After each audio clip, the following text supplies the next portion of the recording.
Sustainability, or environmental responsibility in particular, is one of our core values. And I think if you look at the history of the company, that's what it's always been about.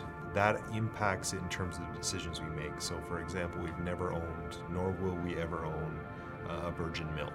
It's just not of interest to us. We'd much rather use recycled product. In the case of containerboard fiber, it can be recycled, at least from current studies in Europe, an unlimited number of times. We were the first to convert a newsprint mill to be able to do recycled containerboard. That's not what you'd expect out of a small Canadian company versus the large powerhouses in the US. So it's going to guide our decisions specifically for the next 5 years in terms of reducing the amount of waste we produce, reducing the amount of carbon, which is also, in our case, primarily about our energy consumption. And in Canada, that's a real challenge, and reducing the amount of water that we actually use in the process, or trying to find ways to move more and more to a closed loop scenario.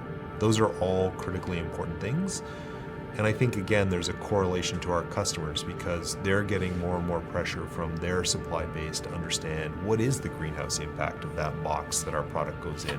They've come and told us they don't know how to calculate that. They need our help. They need that data from us. They have to answer questions for their customers and figure out how they can reduce their footprint. It is kind of reflective of sustainability being a core value, which is we don't talk about it a lot. Customers are asking for that, which is why we created the report, not because we wanted to brag, but because customers told us in the case of our ESG goals, they need that data. They're getting under more and more pressure from their supply chain to be able to answer those questions and to find ways to improve it, which is what we've been working on no matter what.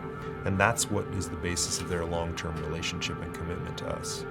So it absolutely has to improve over the next 5 years. That is right in the actual structure of the plan.